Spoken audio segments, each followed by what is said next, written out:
Hola, bienvenidos a Más Actitud, un espacio en donde compartiremos vivencias y experiencias de diferentes personas que están trascendiendo en ámbitos muy diversos y con el que buscaremos promover un espíritu emprendedor que nos permita hacer lo que nos propongamos con pasión y actitud.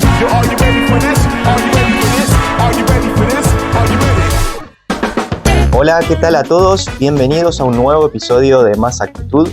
Estamos en agosto, un mes muy especial para todos los uruguayos que invita a recordar momentos, música, amigos, familiares y todas aquellas cosas que nos generaron alegría y felicidad de una u otra forma.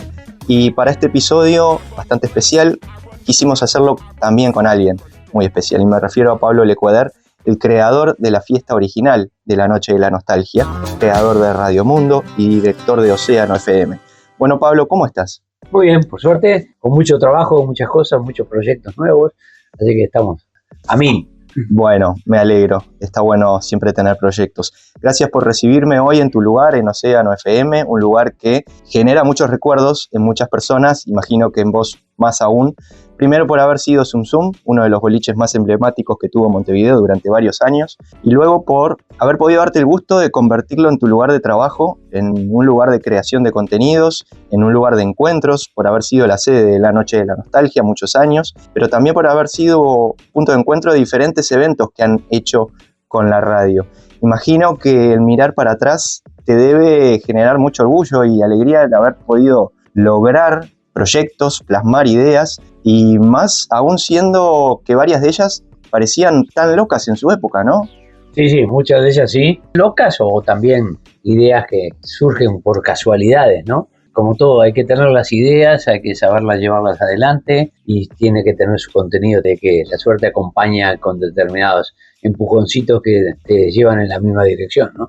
Cada cosa que hicimos siempre hubo algún detalle, alguna cosa que no pasaba por el azar, ¿no? Había mucho de pienso ahí, me imagino. Sí, mucho de pienso en todos los proyectos, de todo, sí. De todo, absolutamente de todo. Siempre hubo algo que, también de casualidad, si vamos a hablar de la Noche de Nostalgia, la primera fiesta para alquilar un determinado lugar bailable, que no lo conseguimos a Zum Zum como queríamos, pero conseguimos a Tom Tom, que era muy, muy lindo, pero ninguno alquilaba un viernes y un sábado, tuvimos que apostar una víspera de feriado. Entonces, haber hecho la casualidad de elegir un 24 de agosto, y eso es casualidad, nada más. La casualidad es que el 24 de agosto no caía ni viernes ni sábado, ni al año siguiente tampoco, y que llevaba a que, si no lo calculamos, es una fecha inamovible, y que decidamos en ese momento hacerla todos los 24 de agosto. Entonces fue casualidad, podíamos haber elegido otra fecha cuyo festejo fuera movible, entonces hoy no diríamos que pone música del 24 de agosto y ya saben de qué hablamos, ¿no? Hay una asociación de fecha, fiesta, que eso no lo calculamos, pero sí lo respetamos porque dijimos no vamos a quemar la fiesta, no la vamos a hacer enseguida de vuelta, y cuando pasó de determinado tiempo dijimos, ¿y qué pasa si lo hacemos el mismo 24 de agosto? Era una víspera de feriado entre semana también, pero son casualidades, ¿no? Casualidades es que también por la Noche de Nostalgia, cuando cumplía 20 años, se me ocurrió llamar al dueño de Zum Zum con mucha antelación, porque dije, vamos a pensar qué festejo podemos hacer por los 20 años, y lo llamé prácticamente más de un mes y pico antes de lo que lo llamaba siempre, para tener tiempo de preparar algo. Y ahí cuando me dice que lo está vendiendo, y que la semana siguiente definía la venta entre dos compradores. Y dijiste, ahí, es ahora. Me quedé muy triste porque me dijo, si lo vendo a un grupo, olvídate de hacer la fiesta, tiene que hacer algo inmediatamente. Si lo vendo a otro grupo, todavía no tienen definido exactamente. Mientras que piensan, de repente llegamos al 24 de agosto. Quedé muerto, colgué el teléfono y al rato lo llamé de vuelta y dije, ¿de qué estás hablando cuando decís que vendés? Explícame un poquito eso. Que a vos te puede interesar. Y mirá, yo una vez estaba en Zum Zum, previo a una Noche de Nostalgia, parado acá en la pista, mirando hacia afuera, y dije, qué lugar para poner una radio acá, ¿no? O sea, fue un sueño de hace 40 años. No, 40 años no, pero sí 30, ponele, porque ya hace 25 estamos acá, así que imagínate. Claro. Por algunos cursos de marketing que había hecho, recuerdo algo que me quedó grabado, que hablaba de los marketing de servicios. Entonces decían, los servicios son intangibles.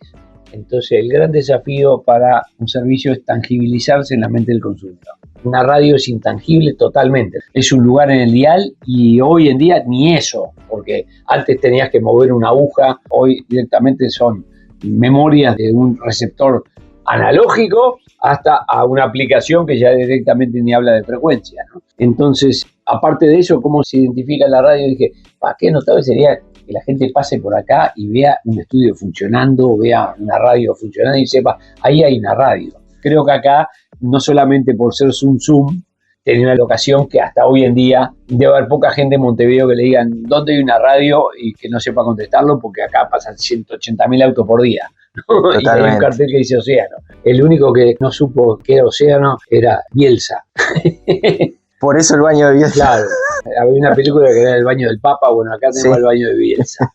Y era porque un día estaba, me acuerdo de la gente de Justicia Infinita, y uno de los integrantes de Justicia Infinita dice, yo debo estar medio loco, pero yo miré para el corredor y recién acaba de entrar Bielsa al baño. Entonces, y ojo, era en los momentos nada que ver con la selección, o sea, señores, no recuerdo a dónde estaba, pero estaba justo en Montevideo. Y dice, no puede ser. No, pero si no era igualito. Bajaron a administración abajo y dijeron, perdón, ¿quién es una persona que entró? Sí, una persona que pidió para entrar al baño. Pero era Bielsa. Y claro, eran dos chicas que decían, ¿quién es Bielsa?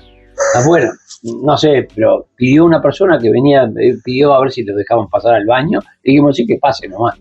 Entonces, el resultado, pobre Bielsa abrió la puerta del baño y había como 10 personas esperándolo afuera, ¿no? Entonces, qué bárbaro, no sé cuándo, venga, pase por acá. Y cuando decimos pase por acá, el tipo para en seco y ve los micrófonos y dice, pero ¿qué es esto? ¿Una radio? O sea, ¿no? Venga, vamos a charlar un poquito, tenemos a Bielsa acá. Sí. No, viste que no da nota. Sí. El tipo, no, muchacho, no, lamento, yo no doy notas, gracias por todo. Y se fue. ¿No? O sea, no sabía que era una radio. Obviamente quedó grabado en todas las cámaras de seguridad. Entonces subimos a las redes, hasta filmamos adentro del baño. Acá estuvo Bielsa, ¿no? Y un oyente nos mandó el cartelito que dice baño Marcelo Bielsa y lo pegamos ahí. O sea, esa cosa divertida que pasaban en la radio. Y lo pusimos tal y así que creo que fue Teis Sport, que vino un partido de Argentina y vinieron acá a la radio a filmar el baño. Hay un diario muy importante de Argentina que salió la foto de la puerta del baño. Y que en Uruguay, en la radio le pusieron el baño a Bielsa porque entró a pedir para ir al baño. O sea, esas son cosas que tangibilizan una radio. Y fue casualidad, porque si yo hubiera llamado, no hubieran sido los 20 años de la Noche de Nostalgia, y hubiera llamado, me dice, sí, lo vendí, ¿no? Entonces tuve la oportunidad. También esas cosas mágicas que yo me iba a mudar los estudios de la radio a World Trade Center. O sea, se había construido World Trade Center y yo estaba en 18 Convención, donde estaba el estudio, fue de mi padre, que en ese momento lamentablemente ya mi padre había fallecido, nos llegó a World Trade Center, pero bueno, en el tercer piso iba a mudar la radio. Mi hermano ya tenía todo armado, se estaba mudando y yo no había hecho nada. Y me decía, Pablo, ¿cuándo te vas a mudar? Sí, tienes razón, tenía que haber movido un poco, ¿no? Y bueno, ¿por qué yo no apuré la cosa teniendo World Trade Center para mudarla? Era como que algo me decía, no, para, espera que viene algo mejor dentro de poco. Y bueno, y cuando se dio la oportunidad, me dijo un precio, yo consulté a mi hermano que sabe más de negocios que yo, de mobiliario sobre todo, y le dije, decime, ¿está bárbaro o soy loco? Me dijo, está bárbaro. Y con todo, no tenemos idea del valor que hoy tiene esto, ¿no? Porque en un principio era Zoom, yo pensé que era solamente esto. Después un día averigüé a través de Ivano, y dije, bueno, todo este predio que está alrededor, ¿qué puedo? Porque yo en ese momento tenía el programa Malos Pensamientos, entonces decía, bueno, qué bárbaro, porque antes juntábamos gente en 18 convenciones, digo, si podemos traer gente para acá, esto lo puedo usar. Bueno, el asesoramiento fue que tenía su historia. Lo primero que se hizo en este lugar lo hizo el arquitecto Sichero, que fue el que hizo el Panamericano. Entonces eran las oficinas de él. O sea, construyó esto y de acá construyó el Panamericano. Panamericano en sí eran dos, en B. Hizo uno, después no llegó a ser el otro. Pero se había reservado todo esto, se lo dio en uso exclusivo de esta unidad. O sea que tengo todo el uso exclusivo de todo el predio alrededor, ¿no? Para hacer cosas. O sea que me salió muy bien y además cuando yo voy a World Trade Center para ver ese casi medio piso que había dejado todo vacío, se habían equivocado y estaba dividido en 3 oficinas prontas para venta. Esas cosas que decir, si me hubiera enterado de eso, pero ¿por qué hicieron esto? Ahora además tengo que demolerlo, porque tenía que hacer de conformación de una radio. Y en ese momento el arquitecto Kimmerman me había llamado, Pablo, vení, vamos a hacer los primeros dibujos de la radio, dale, mudate. Y cuando le cuento la idea me dice, ahora vamos a diseñar la radio. Y bueno, me acuerdo que yo caminando por Zoom decía, ¿cómo la vas a hacer? Mira, no sé, pero cuando llegué a la esquina, aquella esquina es el estudio. Dije, después no sé el resto para dónde va a ser, pero esa esquina era ahí. Entonces, digo esas cosas que tienen trabajos serios, ideas serias, ideas buenas, pero también tenés que tener tu grado de suerte y de oportunidad, porque si yo me hubiera mudado como me tendría que haber mudado, ya no podía ni considerar la posibilidad de haber construido toda una radio y 3 meses después decir, la tiro toda, la vendo y construyo otra radio acá. Claro. Y que bueno, que justo llamé el tiempo necesario para hacerlo. Entonces, viste cómo es, cosas bien hechas, pero tenés que tener... Más casualidades o causalidades. La suerte te tiene que agarrar trabajando. Claro. Sí, tenés que estar despierto en ese momento. Si estás durmiendo, no pasa nada. Pero por eso mismo, digo, qué suerte que pasaron ese tipo de cosas, ¿no? Qué suerte que pasaron y que los dueños de Zoom Zoom pararon todas las otras ventas. Me dijeron, si la querés es tuya, avísame. Me dijo, lunes o martes yo tengo que contestarle a esta gente. O sea, yo lunes o martes tenía que contestarle de sí o no. Y me tiré el agua porque ya me rompió la cabeza. Sí. Totalmente. Entonces es eso, hacer las cosas, pero también con un cachito de suerte siempre viene bien. Por supuesto. Pablo, otra cosa que te quiero agradecer es el haber confiado y participado con tu testimonio en aquel proyecto llamado Actitud Uruguay, en una persona que tú no conocías, no tenías ningún tipo de referencia, que no tenía respaldo de ningún medio, y ya pasaron más de 15 años. Fue el 3 de febrero del 2010 que grabamos la nota para ese ciclo y donde contás un montón de anécdotas desde tu infancia hasta los inicios en tu camino en la radio y un montón de experiencias súper interesantes que llevaron hasta lo que fue en ese momento Océano FM. Y te propongo, si te parece, rememorar esa nota, escucharla nuevamente y después seguir charlando con otras preguntas que me gustaría hacerte. Bueno, perfecto. ¿Okay? Bueno, ¿cómo recuerdas tu infancia? Y bueno, podría decirte que en resumen muy feliz, una infancia en la cual tuve la dicha de vivir con mis 2 padres, con 2 hermanos y una hermana, y además viví en una casa con mis 2 abuelas. Un lindo recuerdo que tengo de toda esa época de mi vida. Obviamente que influye mucho la familia, sobre todo cuando tenés una familia formada, una familia que te apoya, con padres que marcan un ejemplo de vida y un ejemplo de conducta, de cómo afrontar los desafíos, cómo trabajar. La persona puede ser genéticamente formada cuando se crea el ser humano, pero la verdadera formación es a través de la vida, no solamente la infancia, pero la infancia sin lugar a dudas tiene mucho que ver, sobre todo en el manejo y en toda la parte espiritual y la parte de relacionamiento con los demás. Eso tiene mucho que ver cómo fue tratado cuando era chico y cómo vivió estas primeras etapas de la vida. Si no, considero que trabajo era ir a la escuela o al liceo, que me daba bastante trabajo. Mi primer trabajo me lo armé yo. Un día visité una radio de casualidad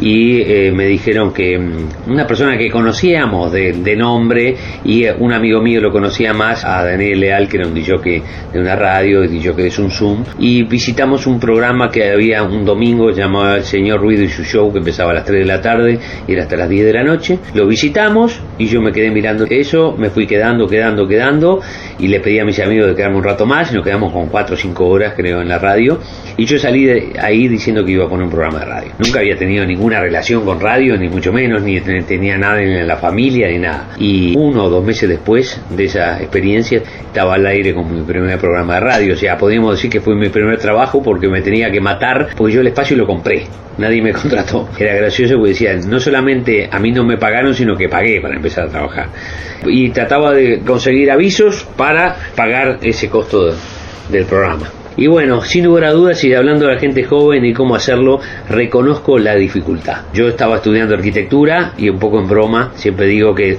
también hacía un programa de radio que era mi hobby, y para mí la carrera de arquitectura y la radio era un hobby. No se me ocurrió pensar que la radio podía ser lo que yo me iba a dedicar de futuro. Y digo un poco en broma porque yo siempre decía que los profesores de arquitectura siempre me alentaron enormemente a que me dedicara a la radio.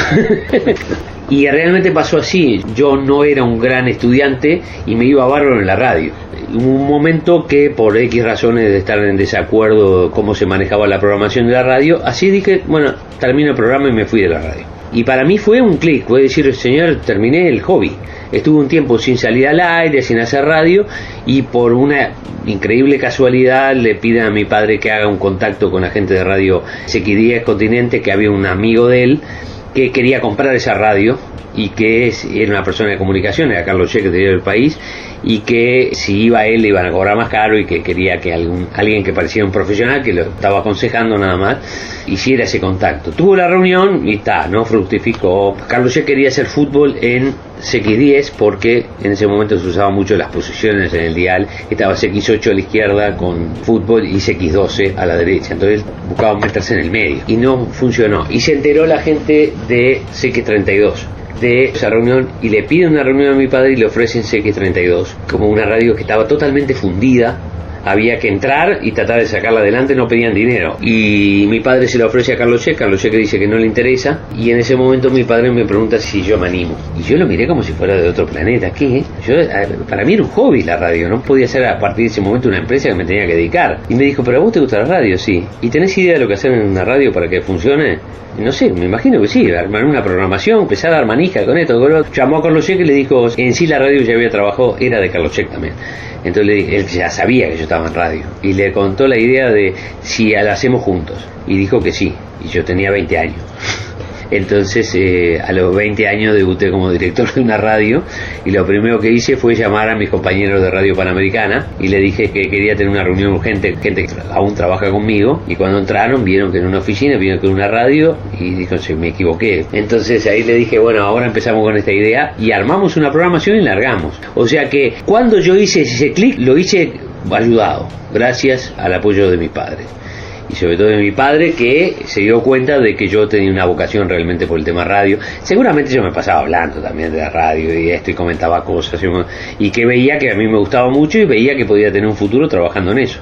Recuerdos, y no solamente la parte económica, recuerdo desde gente que trabajó conmigo, que tengo excelentes recuerdos. De hecho, cuando cumplí 30 años como director de radio, me hicieron una fiesta sorpresa que yo pensé que eran mentiras, que no existían las fiestas sorpresas, y la gente se da cuenta, que no se da cuenta, bueno, yo no me di cuenta. Y me hicieron una reunión con más del 70% de la gente que había trabajado conmigo a través de 30 años. Fue muy lindo.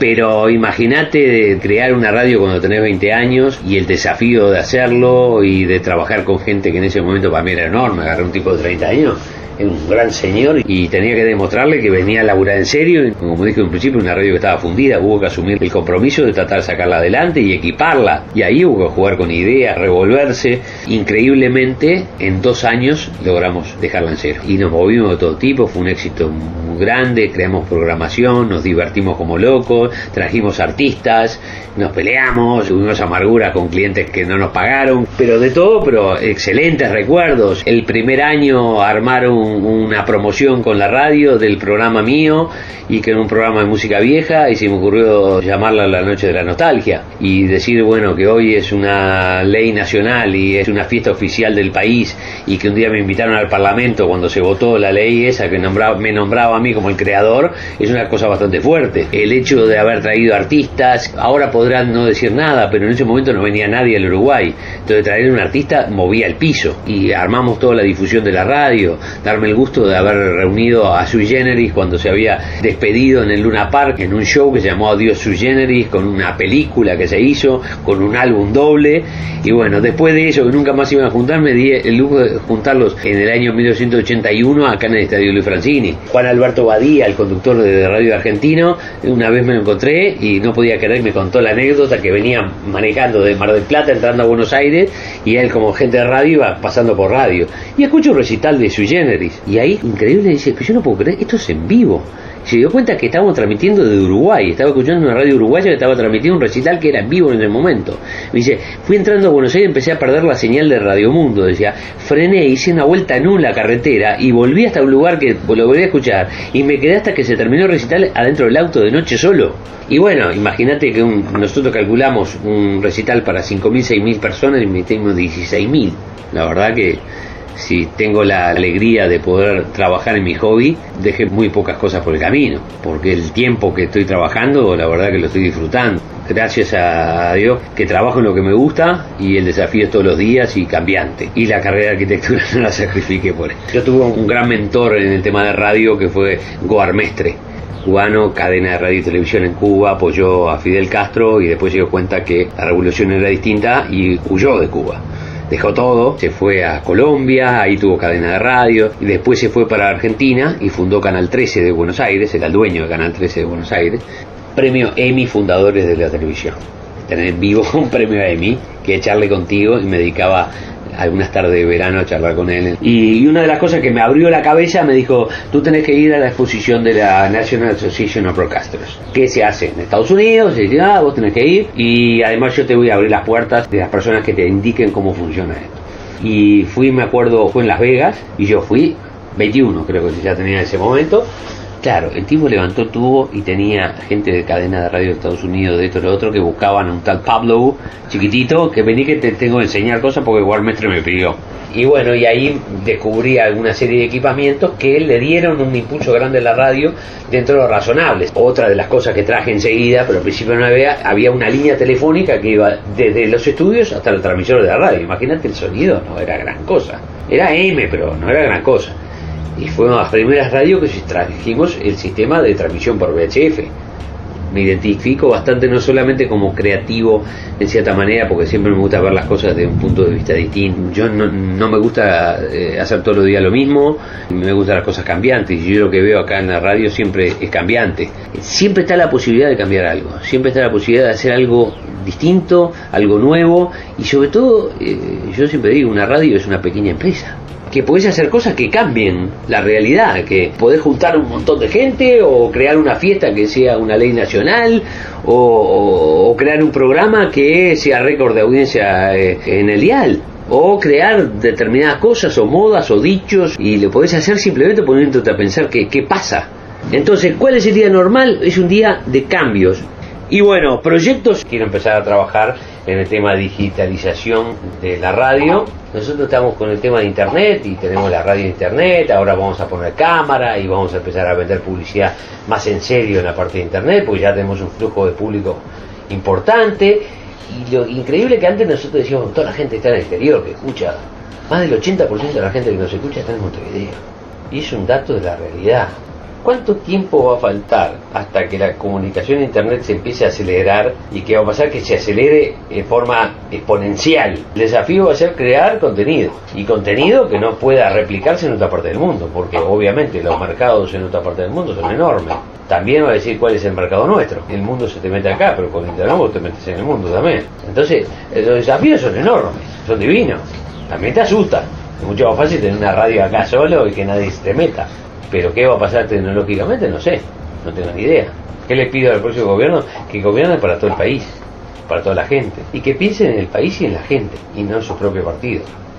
Le pido al gobierno que piensen en la gente, piensen en el país en serio, piensen en el ejemplo que dieron dos presidentes, digo, como fue cuando se inauguró el aeropuerto. Creo que ese era el mensaje que la gente no lo llegó, los medios, y en eso me incluyo, la gente, los políticos no se dieron cuenta que ese es el mensaje que la gente quiere, que fue algo que inició un gobierno y lo terminó otro, y es un éxito, y es lindo, y es bueno para el país, y hay dos presidentes juntos inaugurándolo. Ese es el mensaje, trabajar juntos. Y después, ¿qué consejo le daría a los jóvenes uruguayos? Como que trabajen, que piensen en el Uruguay, que es un gran país, y que hay que prepararse, trabajar y ser creativos, y tratar de buscar un camino, pero que no es nada fácil.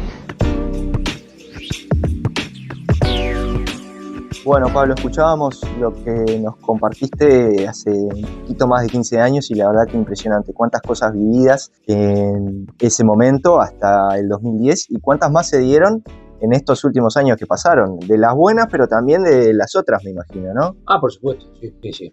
Muy cambiante fue en todos los últimos años, ¿no? Sí. En lo que refiere específicamente a radio, ¿cuál o cuáles crees que fueron los mayores aciertos en tu carrera? Aquellos momentos que dijiste, la clavamos al ángulo.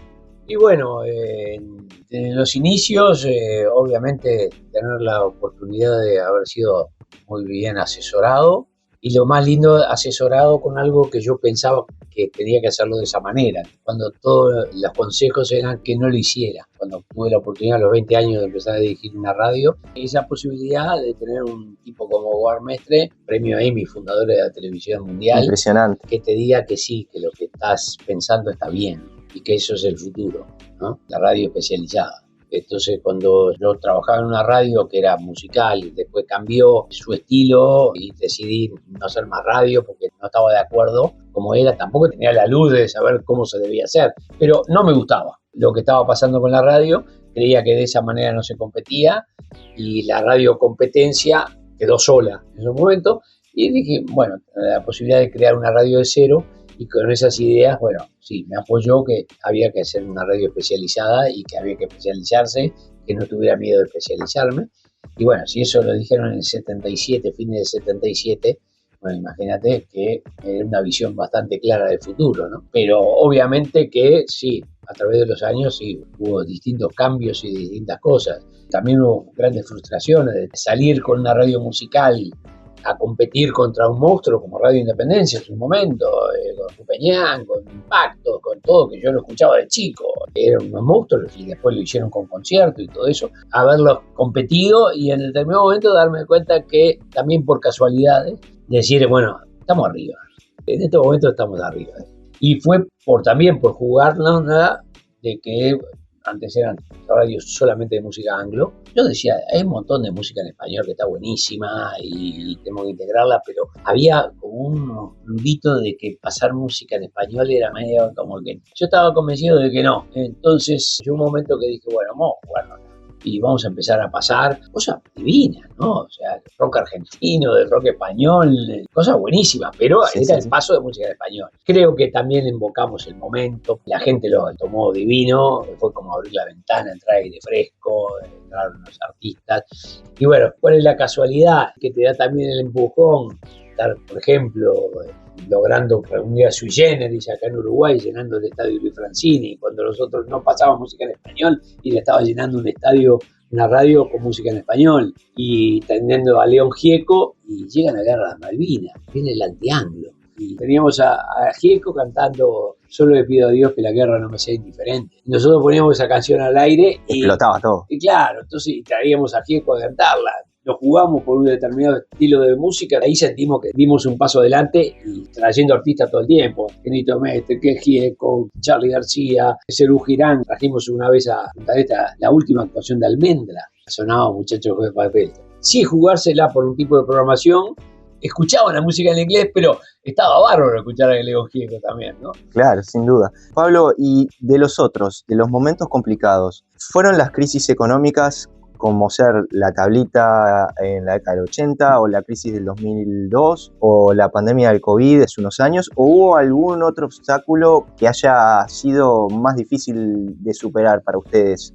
El gran obstáculo que tuvimos, me acuerdo, en el año 85, mejor dicho, sucedió en el 84 y se concretó en el 85, que después de todo ese esfuerzo, estar liderando con la radio musical, con todo eso, es muy difícil si se otorgan 12 FMs y salen a competirte 12 FMs simultáneamente siendo una M musical, ¿no? Entonces fue una frustración muy grande porque no es que no la vi, me presenté a todas.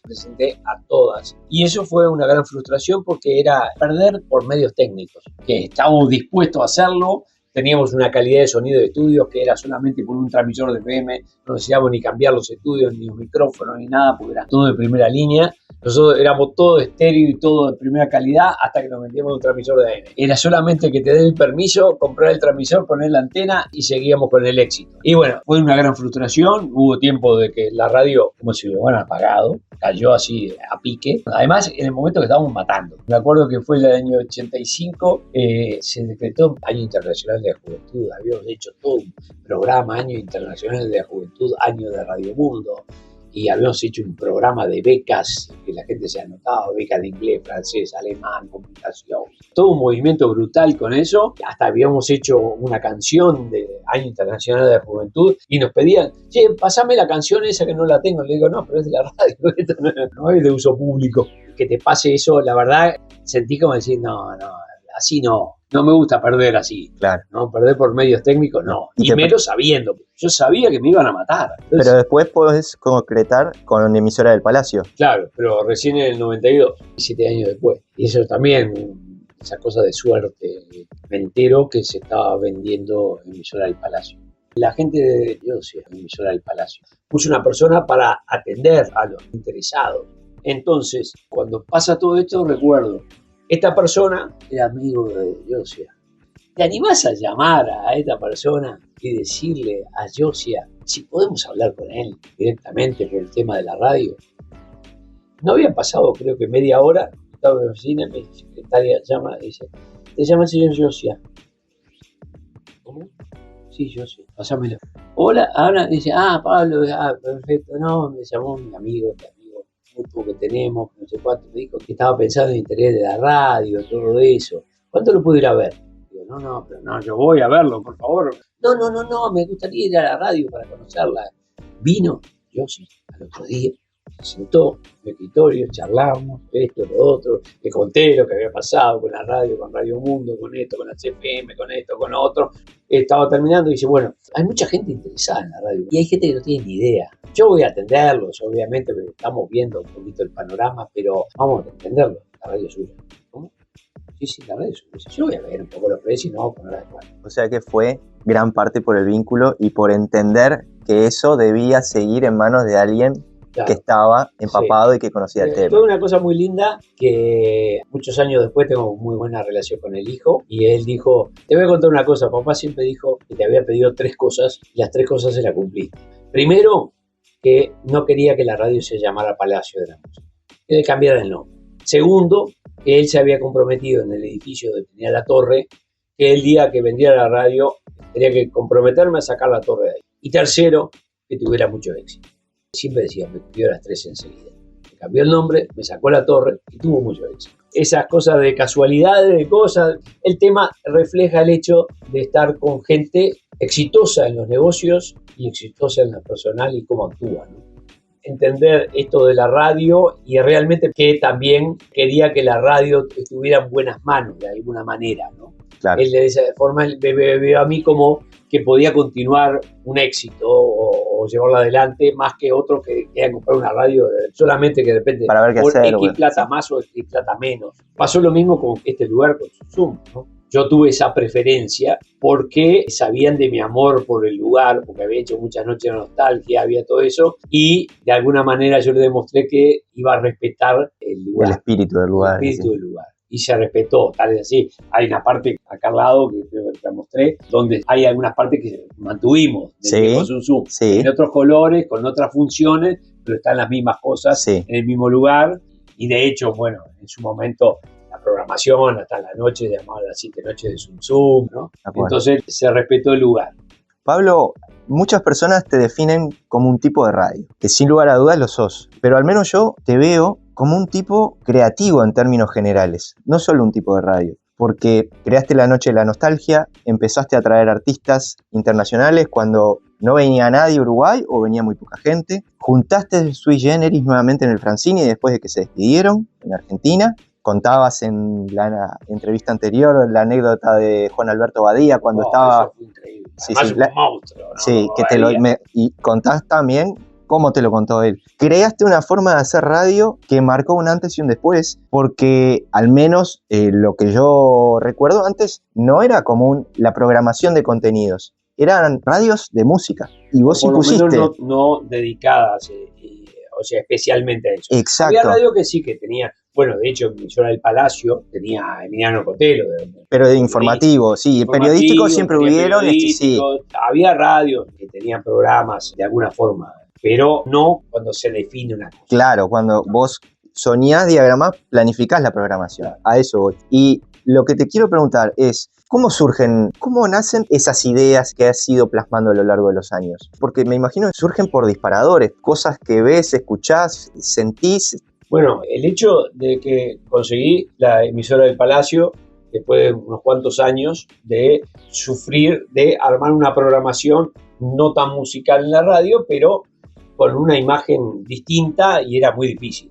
Cuando tenés un medio muy identificado con algo, cambiarle totalmente la cara es difícil. Pero con el tiempo, haciéndolo bien, podés lograrlo, pero te cuesta mucho. ¿Qué pasaba? Radio Mundo había empezado a hacer programas hablados, caras y más caras, programas periodísticos de mañana y ese tipo de cosas, porque en música, obviamente, no podías competir. Ponía música y era como pagar la radio. ¿Qué pasó? Cuando llegamos al FM dijimos, wow, toda la programación de música, todo divino. Pero era muy difícil competir con una radio nueva, porque salió Océano, que no existía, nombre nuevo, a competir contra Del Plata, que existía, Del Sol, Azul, Concierto, El Dorado, todas radios musicales en FM. Entonces cuando salimos nosotros, salimos a competir en un mercado que estaba lleno de radios musicales. Era meterse como en el océano rojo, como claro, el libro ese. Era muy difícil diferenciarse cuando había radios que ya estaban hace varios años con ese perfil. Entonces luchamos con eso. Yo seguía teniendo Radio Mundo AM y tenía un loco de la guerra en la AM que era Petinati. Y yo lo escuchaba y decía, si lo pongo en FM, no, es imposible, porque estaba luchando contra una radio con concierto, decía, no sé, voy a poner este loco de tarde, es matar o morir. Claro. Pero yo lo escuchaba y decía, yo me mato de risa. Ese día pegar un golpe arriba de la mesa y me acuerdo que empecé a hablar con Petinati. Yo recuerdo que Petinati entró en Radio Mundo, venía con un productor y yo lo escuchaba y decía, es muy creativo. Sí, había cosas que eran brutales, ¿no? Y un día viene a decirme que se va de Radio Mundo y son esas cosas que te iluminan en determinado momento. Le digo, mira, vamos a hacer lo siguiente. A partir de ahora, vos ahora que estabas sacando tanto, bueno, yo te pago tanto y quedate y el programa de la radio ya está y quedás conmigo. ¿En serio? Sí, vamos a ir. Bueno, digo, ¿y qué pasaba si cambio? Y voy a la radio de comunicación, que no hay ninguna en FM. La música está dividida entre todas estas y acá voy a estar solo. Entonces digo, me animo, me acuerdo, hablé con Petinati, siempre recordamos esa conversación muy divertida, porque yo le dije, mira, estoy pensando la posibilidad de meterte en FM. ¿En serio? No sé cuánto, ¿no? Pero vamos a bajar los cambios, vamos a hacer el programa, esos contactos que vos hacés, ponemos música, hacemos un contacto, una llamada, música, y no, hacemos el programa como es. No estaba convencido, pero eso me lo decía Guarmestre, si alguien está muy convencido, déjalo. Me acuerdo que yo le dije, me convenciste que vos podías hacerlo. Y salió, y creo que no habían pasado 2 meses, lo sentís, acá algo está pasando. Acá esto se está moviendo. Yo me acuerdo que previo a una noche de nostalgia, yo fui caminando, una nota en El Espectador, yo iba caminando por la calle y iba escuchando, por todos lados. Lo sentís, acá algo está pasando. Tenía un operador muy bueno, el operador que empezó a inventar los ruiditos, que tenía la posibilidad, porque nosotros teníamos un sistema de cartridge recontra moderno en su momento, tenía los jueguitos y lo ponía así, no había computadora. Y yo dije, esto está matando. Como llegamos a tener 12 puntos. ¿No? Que eso para la radio es una locura. Para televisión. Yo era muy chico, pero me acuerdo que lo escuchaba una franja etaria tan grande. Sí, Caras y Más Caras vino, lo que de Gustavo Rey, pero lo de Petinati era demasiado fuerte, cosa impresionante. Tuvimos la suerte de que un día, nosotros estamos en 18 Convención, y en el piso de abajo estaba Corporación Thompson. Y un día Carlevaro, de la Corporación Thompson, subió a hablar conmigo, así estaba como estaba vos. Me dijo, che, mira, tengo un cliente que tiene una idea para hacer un espacio en la radio, que lo está haciendo Mario Pergolini en Argentina, y es la mano de Close Up. Llama a la gente, le pide un favor y se gestiona no sé cuánto, es Close Up te da una mano. Yo tengo la cuenta de Close Up acá, y están buscando a ver si alguien puede hacer esto acá. Le dije, déjame hablar con Petinati. Hablé con Petinati, lo llamo y le digo, mira, pasa esto. ¿Sabes una cosa? Vos lo podés hacer mucho mejor que animate a hacer. No, pero no voy a hacer lo mismo que animate. Y además, vos lo podés hacer bárbaro. ¿Sabes lo que vamos a hacer? Vamos a hacer una mano sin decir nada. Le vamos a dar una mano a la gente. Che, qué bueno, vamos a dar una mano. Y yo, ¿qué es eso? Y no me dijo, a todo. Y así surgió la mano de Close. Claro. Esto dice, ¿la inventó Petinati? No la inventó Petinati. Le hizo 10 veces mejor que Pergolini. 10 veces. Y en ese momento, claro, la radio, a esa jugada de poner a Petinati. Mirá que recuerdo que colegas decían, ¿qué cosa se volvió loco? Le agarró la radio y puso un loco de estar diciendo, está loco, 12 puntos. Acá la locura. Pero eso también es suerte haber tenido la persona, pero no fue suerte decirle, no te vayas a quedar, quédate.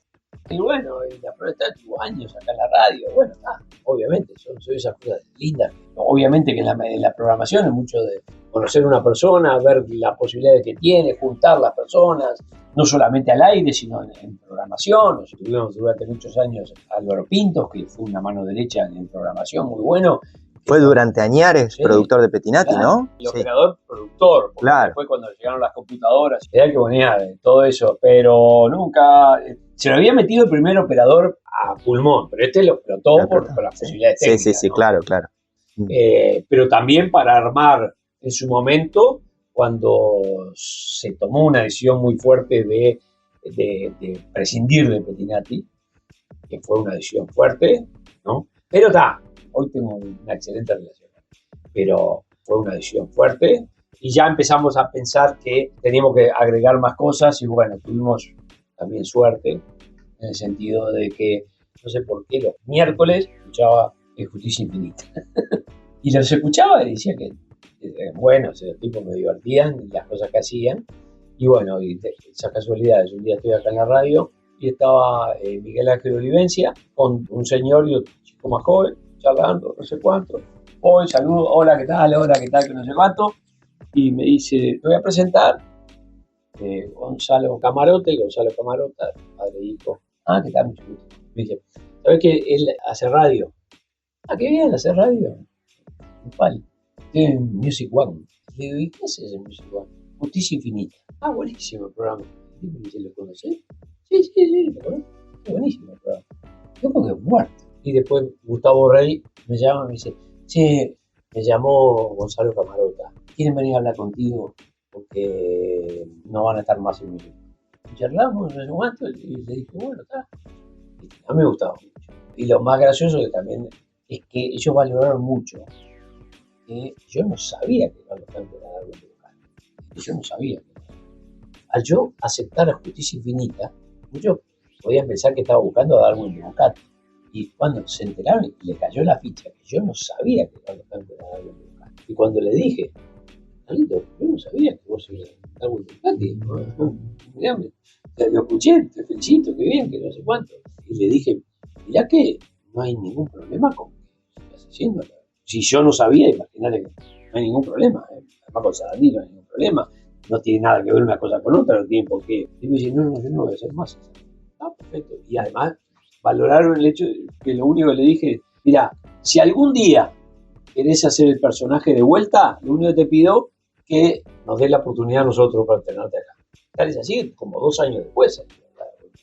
Pero claro. Él quería probar periodista, entonces con Joel Rosenberg. Joel era el que hacía el comentario de noticias de Justicia Infinita. Y ahí se armó todo y bueno, tenía un programa periodístico en la mañana con Darwin de Bocati, tenía Justicia Infinita y ahí es donde, sobre todo Álvaro Pintos, empezamos a diagramar un programa que fue Segunda Pelota. Que era en un principio Mariano López, que ya hacía algunas cosas periodísticas acá en la radio, y me decidí después de una charla con el Piñe para traerla al Piñe. Que me acuerdo que estaba acá abajo yo fumando también, acá el Piñe, o hablar con él, que no sé cuánto, y de repente dice, bueno, yo te voy a dejar porque yo venía a una reunión con Pablo Locuela.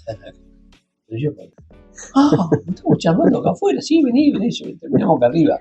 Y ahí le agregamos a Pablo Fabregat, y ahí armamos ese trío que anduvo con cosas que todos participaban y dábamos manija, porque estaba Pintos, estaban todos los operativos de la radio y la gente de grabación, el Pelu Pereira, o sea, acá se hizo muchas cosas con Segunda Pelota, de ideas que la radio potenciaba, ¿no? Igual que la bajada, la famosa bajada, terminamos con inflables, toboganes, con esto, convocando gente, potenciamos como que un día uno dijo tal cosa, le vamos a poner un pasacalle para joderlo en Cantolo. Así contratamos a un tipo que hacía pasacalle, se colgó la idea, a veces lo llamó el pasacalle ya, y el loco ya, y se copaba, porque eran todas jodas que hacíamos con los pasacalles. Con el problema de los puentes, cuando cerraron los puentes con Argentina, acá, cuando vino Bush, estaba el tema de puentes, pero estaban buscando a Bin Laden, ¿no? Le pusimos acá, en las palmeras, un pasacalle, porque pasaba Bush por acá, iba a pasar por la Bush, y decía, Bush, Osama is in Gualeguaychú. Y vino la policía a sacar de cosas y yo le decía, tipo de la policía, bajé y dije, seguro. Miren que Bush no va a bombardear el Gualeguaychú por esto, ni lo va a ver. La gente que pasa está cagando, nada más. Entonces tenía esas cosas, eran ideas que surgieron en la radio, pero que se potenciaba. Claro, el tema era, viste, potenciar las cosas, o traer una idea, por ejemplo, Gustavo Rey, ¿qué puede hacer cuando fue a Uruguay? De tarde, te tirás a dormir en la rama y no te pisa nadie, todo silencio. Un programa de radio, ¿qué hace? Está jugando Uruguay. Bueno, Gustavo Rey se le ocurrió decir, ¿sabes lo que vamos a hacer? Vamos a hacer el audio de un grupo de amigos mirando el partido, equipo galáctico. Los avisos eran todos en joda, hasta que empezamos a mezclar avisos de verdad entre ellos. Empezamos a pautar.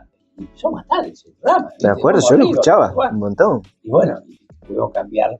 Océano Sport Radio fue porque decidimos cambiarle el nombre cuando se fueron muchos de la radio, muchos de la integración del programa. Tuvimos esa elegancia de cambiarle el nombre, sí. Pero igual.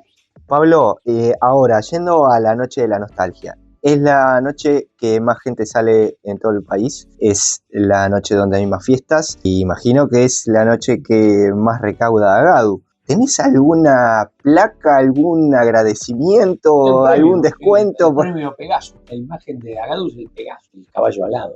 Y un día llegaron a Agadu y me dieron el premio por el día que más factura. Yo le pregunté, ¿y qué me daban una parte? Eso te iba a preguntar. Y ahí claro, sí. Y me dijo, no. Está, perfecto. Pablo, desde hace años te escucho comentar que decís que la radio viene cambiando y que vos entendés por radio todo aquello que es un emisor que tiene un mensaje y donde del otro lado hay un receptor, un oyente. Correcto. ¿Cómo ves que va a evolucionar en los próximos años? Obviamente el tema es igual.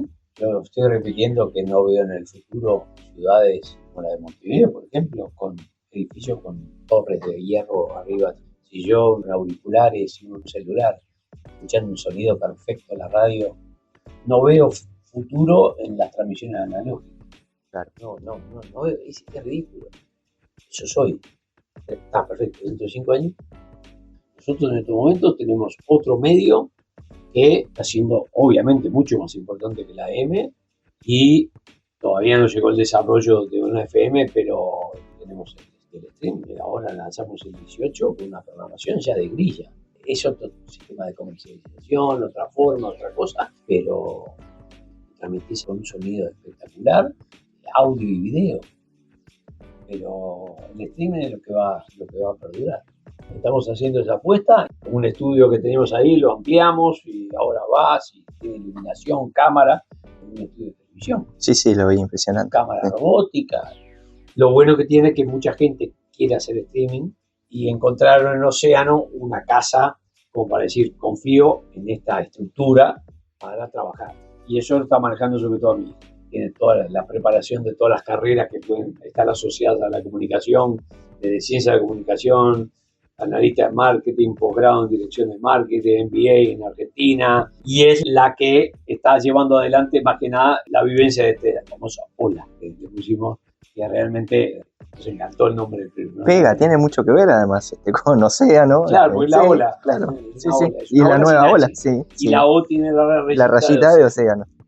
Pablo, y para ir redondeando, en base a tu experiencia, a todo lo que has vivido, ¿qué te gustaría compartir? ¿Qué consejo crees que le podés dar a aquellos que quieren empezar a hacer radio o cualquier tipo de contenido en el medio que sea? Bueno, hoy en día las puertas están abiertas porque yo cuando quise empezar a hacer radio me subí a una radio que ya tenía audiencia con un programa, entonces a mí me retroalimentaron. Claro. ¿No? O sea, me puse a la vista de la gente haciendo algo. Hoy en día están tan abiertas que cualquier persona puede en su cuarto poner un back, poner un micrófono y salir en streaming. Están hechos solamente en la creatividad de las personas y cómo hacerlo. El tema de también estar solo, por eso creemos nosotros en Ola, para darle cabida a toda esa gente y contenerlos, porque creemos que tiene que tener un respaldo. Pero hoy en día no necesitan del dueño de un canal, dueño de una radio u otro medio para llegar a la comunicación. De hecho, hay ejemplos de streaming. Tiene que jugarse, tiene que armar un equipo, pero no va a depender de un canal que le dé el programa. Claro. Y así con cualquier comunicador. Y yo lo que pienso es que eso está cambiando y cambia cada minuto. Ahora, pienso que la gente necesita todavía una guía, ¿no? Por eso pensamos que lo de Ola puede servir, porque decir, poniéndote acá vas a tener todo esto. Solos, quedás solos en el medio de la inmensidad. Pablo, te quiero agradecer de nuevo por la confianza, como te había dicho en el proyecto anterior, por hacerte un tiempo para recibirme, charlar. Siempre es un placer hablar contigo y escucharte. Y muchos éxitos en esta edición, que es la número 48. Creo que empezó en el 78. A veces me confundo la cantidad de años con la cantidad de ediciones, porque claro, el año 0 es la edición 1. Por eso, teóricamente, creo que es el 48 años. Debe ser la 49. Edición 49, tenés razón. Pues hace 48 años y es la fiesta número 49. Sí. Así que, como te decía, de nuevo, gracias. Muchos éxitos. Bueno, obviamente un gran saludo al programa Más Actitud, que tuvimos el gusto de tener esta charla tan amena. Y también me sirvió para, no solamente la noche de nostalgia recordar, sino recordar muchas cosas de mi vida y mi carrera, que con mucho gusto traté de comunicar. Un abrazo.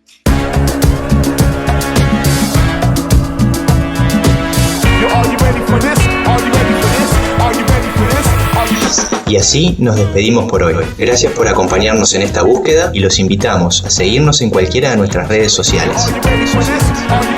Nos encontramos pronto con mucha más actitud. Chau, chau.